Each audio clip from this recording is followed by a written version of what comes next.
Welcome back, YouTube, and thank you all for watching. Today we are going to have yet again another finance dictionary video. Today's finance dictionary video is going to be on DTI, which is one of the most important terms that we can talk about in credit and making large credit purchases and applying for credit cards. So definitely stay tuned, listen to what we have to say, because this is going to be beneficial to you. If you're new to the channel, please don't hesitate to subscribe so that you can get all of our content. Hit that like button. Make sure that you also share these videos out. Those are two brilliant ways to help others get access to these videos, as well as commenting and letting us know if you like these videos or what videos you like to see coming up in the future. With that being said, let's go ahead and get into this one. So DTI, your debt to income ratio.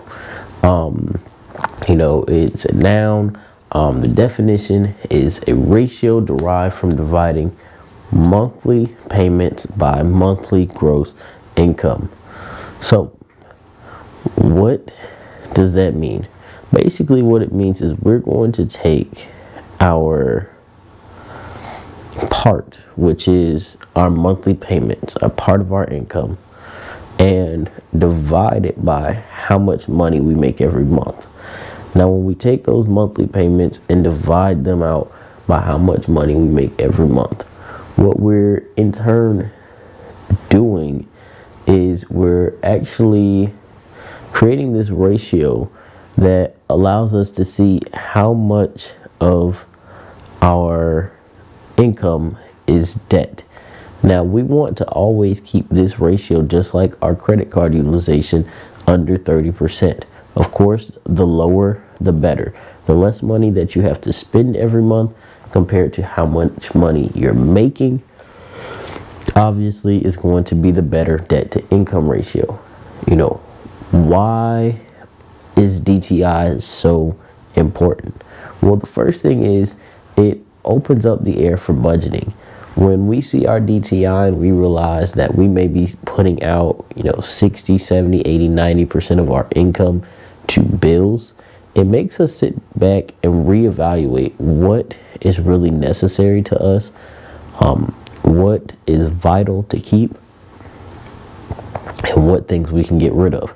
Just as well as it makes us think about our actual income and how we can go about increasing that income and coming up with more money. If we're looking at our DTI and our DTI is extremely high, we know that it's time for us to start budgeting, time for us to start scaling back, or it may be time for us to go find a new job where we're making more money. So that's the first point that I have on DTI. The second point is credit approvals. And this goes for any credit product that you would apply for a loan, a credit card, a line of credit, a mortgage, whatever it is that you'd be applying for. When your debt to income ratio is high, when it exceeds 30%, it's extremely hard to get approved for anything.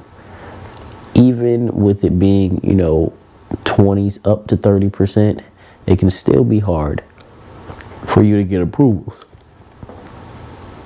Just as well as approvals, it can affect your limits.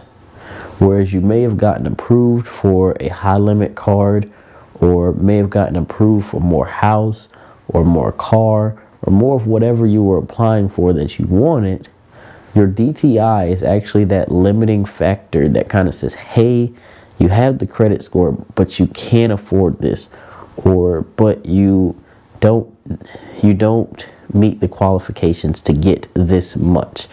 DTI is that extra limiting factor within your credit score that stops you from being able to get approved for the things that you want to be approved for. And it can also stop you, again, if it doesn't stop you from getting approved outright, it can stop you from getting the limits that you want. So we need to budget, we need to make sure that we're aware of our DTI. We need to make sure that we're cautious when we think about our DTI and, you know, managing it and how we go about bringing down those debts that we have. With that being said, once again, I want to thank you all for watching. I want to thank you all for tuning in to the channel, subscribing, liking, commenting, sharing these videos out with others. And we want to see you guys in the next video, so make sure that you subscribe and click that notification bell. See you guys later.